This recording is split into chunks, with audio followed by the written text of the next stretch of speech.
Assalamualaikum warahmatullahi wabarakatuh. Halo Sobat BMKG, bersama saya Devri Mandoza yang kali ini menjadi host dalam acara podcast Ombus, obrolan meteorologi dan gempa bumi Sumatera Utara.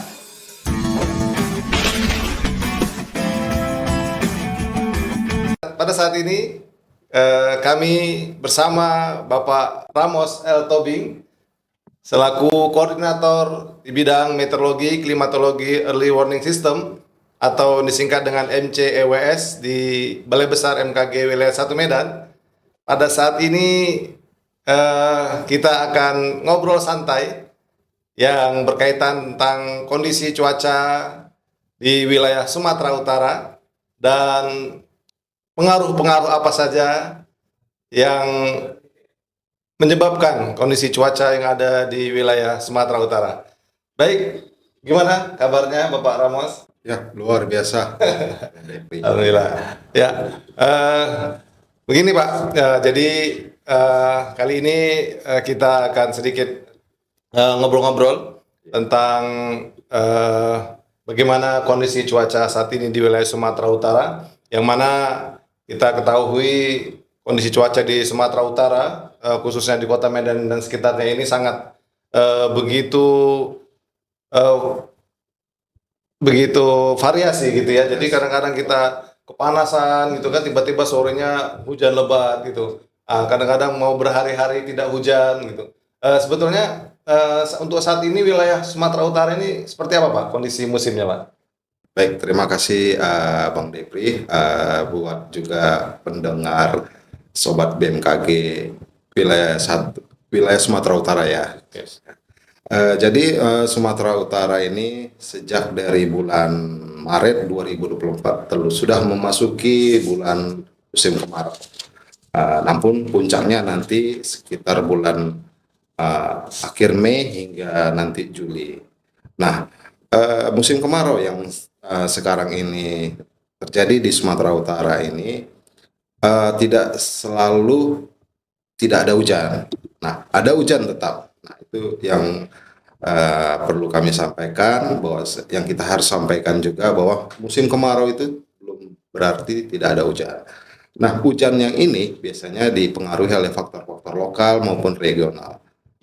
Itu ya kadang-kadang yang bermainnya, artinya yang mempengaruhi bisa terjadinya hujan itu ada faktor-faktor lokal, ada faktor regional. Salah satunya regional, mungkin ada tekan-tekanan rendah di sekitar perairan Asia seperti di Filipina, mungkin begitu yang dapat kita sampaikan. Ya, begini Bang, yang sering menjadi pertanyaan di masyarakat gitu ya, baik juga wartawan gitu, sering bertanya untuk kondisi musim ini. Kalau dulu itu waktu zaman-zaman kita sekolah itu kan biasanya itu mudah gitu kita untuk mengetahui kapan musim hujan, kapan musim kemarau gitu kan.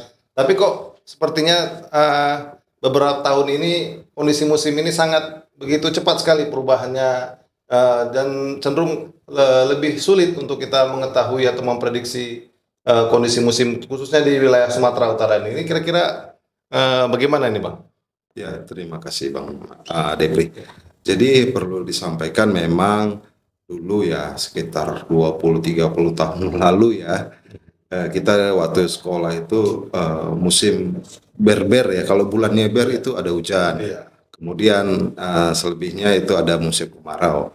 Nah, itu memang benar, belakangan tahun ini, beberapa tahun belakangan ini itu sulit, dan pergeseran normalnya hujan kemarau itu sudah sangat bergeser lah waktu-waktu bulan-bulannya. Nah, ini beberapa badan dunia yang mengurusi kondisi cuaca atau badan meteorologi lainnya di beberapa negara ya, itu sudah mengiktisarkan, mendeklarasikan bahwasanya itu terjadinya perubahan iklim. Itu sudah beberapa tahun ini terjadi. Makanya pergeseran musim yang tadi sampaikan gitu, kita tidak bisa lagi bulan-bulan itu tertentu. Jadi sudah bergeser semuanya bulan-bulan tersebut. Mungkin itu Bang Ya. Febri. Sangat menarik nih Pak ya. Berarti memang perubahan iklim ini terjadi hampir di seluruh dunia Bang ya, bukan Ya, hanya di benar. wilayah kita aja ya. Betul, tidak hanya di Sumatera Utara Iya. ataupun di Indonesia, hampir seluruh belahan bumi kita ini. Ya, mungkin bisa disampaikan sedikit Bang, kira-kira apa ini yang menyebabkan terjadi perubahan iklim di dunia atau mungkin di wilayah kita ini apa kira-kira? Ya, jadi perlu ketahui bahwa perubahan iklim itu adalah perubahan iklim, perubahan cuaca, di mana unsur-unsur cuaca itu adalah seperti hujan, kemudian suhu, di mana suhu ini karena meningkatnya gas karbon dioksida dan gas-gas lain. Gas karbon dioksida ini di atmosfer itu meningkat. Ini tidak lepas dengan kaitannya dengan adanya dampak pembakaran bahan bakar fosil. Nah, gas-gas lain hasil pembakaran bahan bakar fosil ini juga tidak lepas juga dari tanggung jawab dan aktivitas manusia. Nah, inilah mengapa perilaku, aktivitas, dan tidak tanggung jawabnya manusia ini juga salah satu faktor penyebabnya pemanasan global dan perubahan iklim. Gitu. Jadi memang pemanasan global dan perubahan iklim ini sangat berkaitan Bang ya. Benar, sangat berkaitan. Iya. Kalau hubungan gitu antara polusi udara dengan perubahan iklim itu ada Bang? Ada hubungan sekali. Polusi dan perubahan perubahan iklim sangat ada hubungannya, di mana polusi udara yang sangat berkaitan ini keduanya bersumber dari pembakaran gas-gas fosil dan mengeluarkan emisi yang sangat berbahaya bagi kesehatan manusia secara langsung. Nah, polusi atau polutan ini yang ada di udara ini juga akan mempengaruhi juga jumlah sinar matahari yang terpantul ataupun yang diserap oleh atmosfer. Nah, beberapa dari polutan ya, kita bisa bilang polutan ini semakin hangatnya akan mempengaruhi atmosfer, juga akan mengakibatkan pemanasan global tersebut. Nah, di polutan ini ada yang kita sebutkan itu SLCP, short life climate pollutant. Nah, itu diantaranya seperti gas metana, karbon hitam, maka black carbon, kemudian ozon di permukaan, kemudian aerosol sulfat. Nah, ini polutan ini sangat berbahaya langsung kepada kesehatan masyarakat. Kemudian juga gas karbon ini juga sangat penting sebenarnya. Dia sebagai juga penyumbang CO2. Nah, kemudian ini biasanya terdapat pada yang mungkin sering kita dengar PM2,5, PM2,5. Itu Bang Devi. Ya.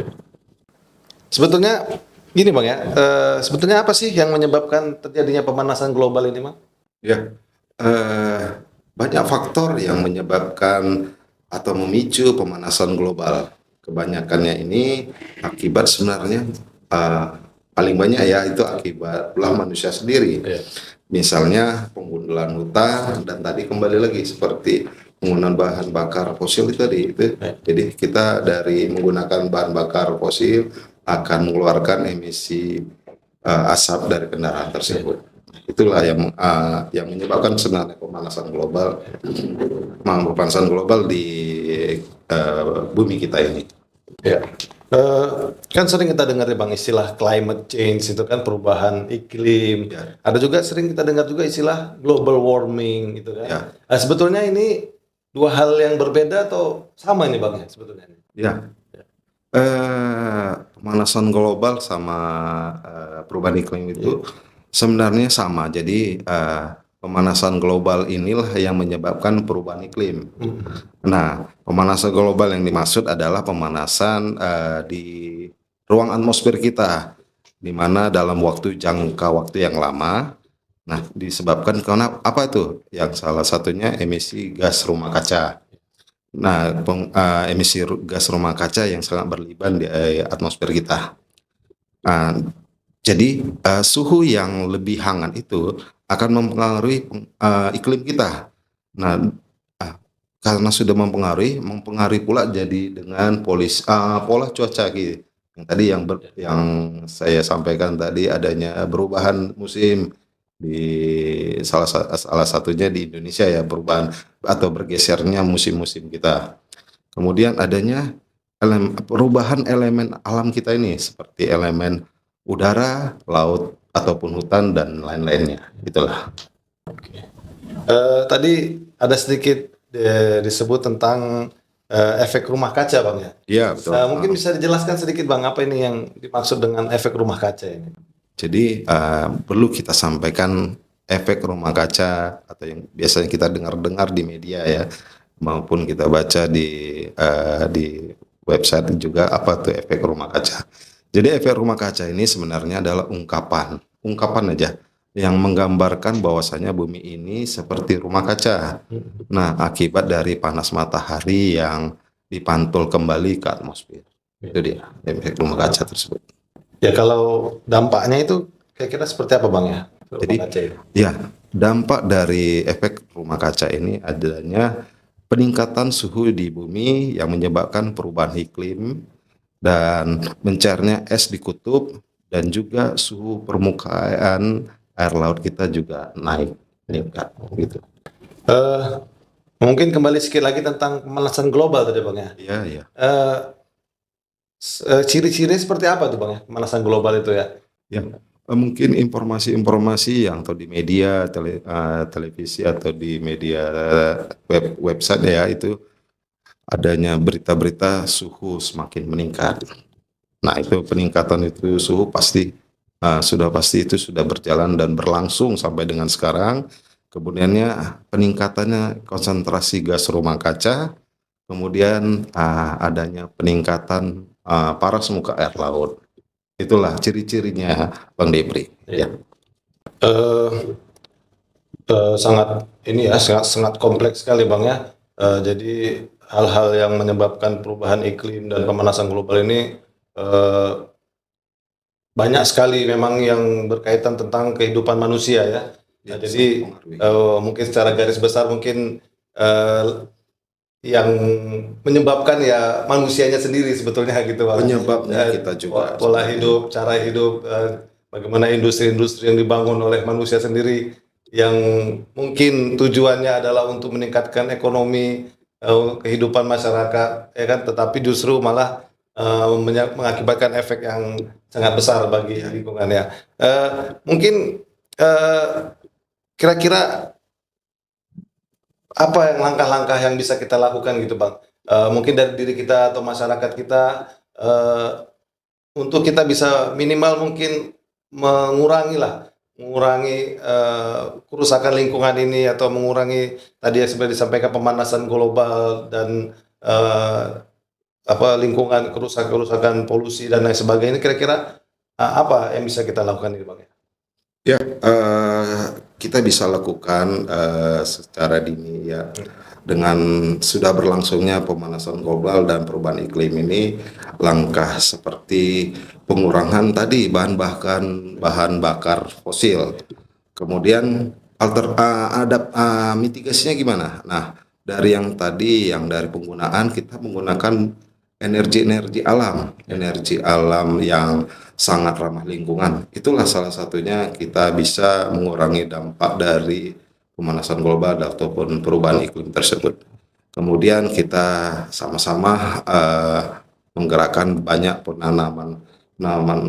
tanaman ya dan mengurangi juga namanya itu penggundulan hutan. Nah, itu juga sangat mempengaruhi untuk meredam dari pemanasan global tersebut. Itu Bang Depri. Artinya sebetulnya kita bisa gitu ya untuk mencegah Bisa, untuk bisa sekali. Iya. ya mungkin ini menjadi harapan kita semua, harapan masyarakat, mungkin pemerintah juga harus bisa mengambil langkah-langkah bagaimana kebiasaan-kebiasaan yang buruk seperti yang tadi disampaikan bisa kita rubah barangkali sedikit demi sedikit. Kita barangkali di lingkungan kita menanam pohon, artinya juga barangkali sampah-sampah juga Bang ya. Sampah-sampah ya kan, pembakaran-pembakaran ini bisa kita kurangi, dan kita bisa menjaga lingkungan kita sehingga mengurangi tadi efek-efek seperti pemanasan global dan lain sebagainya. Ya, mungkin yang terakhir nih Bang, sebetulnya bagaimana sih pengaruh cuaca dan iklim ini terhadap kehidupan manusia ini Bang? Ya, pengaruh cuaca ini sangat penting, Bang Depri. Di mana salah satunya ya kita boleh sampaikan bahwasanya dengan informasi-informasi dari unsur-unsur cuaca seperti curah hujan, kemudian angin, suhu itu sangat penting bagi kehidupan manusia terkhusus seperti dalam sektor bidang transportasi, baik itu transportasi laut maupun transportasi udara, bahkan transportasi darat juga. Artinya memang informasi cuaca ini dan juga termasuk iklim ini sangat-sangat dibutuhkan bagi masyarakat Bang ya. Untuk iklim barangkali lebih kepada pertanian, sedangkan untuk cuaca lebih kepada sehari-hari seperti transportasi dan lain sebagainya.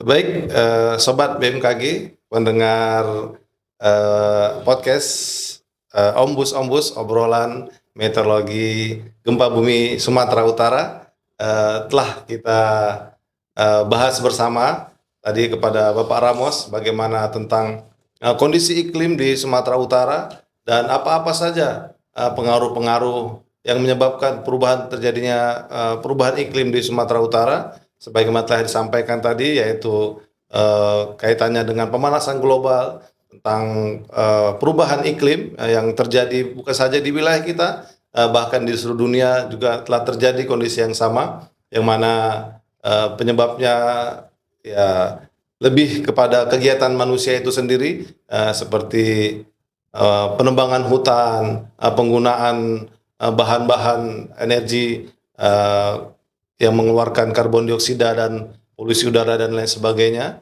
sehingga menyebabkan bumi semakin panas dan terjadilah perubahan iklim dan perubahan cuaca di bumi kita ini. Mudah-mudahan dengan acara kita ini bisa memberikan motivasi kepada kita untuk menjaga lingkungan, untuk menghemat energi, bisa juga untuk kita tidak membuang sampah sembarangan dan lain sebagainya, sehingga bumi kita ini tetap aman, bumi kita ini tetap bagus untuk kesehatan kita dan anak cucu kita ke depan. Terima kasih kepada Bapak Ramos atas informasi yang telah disampaikan. Mudah-mudahan bisa bermanfaat bagi Sobat BMKG, pendengar Ombus obrolan meteorologi gempa bumi Sumatera Utara. Saya Devri Mendoza selaku host. Mohon izin, mohon maaf lahir dan batin. Terima kasih. Wassalamualaikum warahmatullahi wabarakatuh.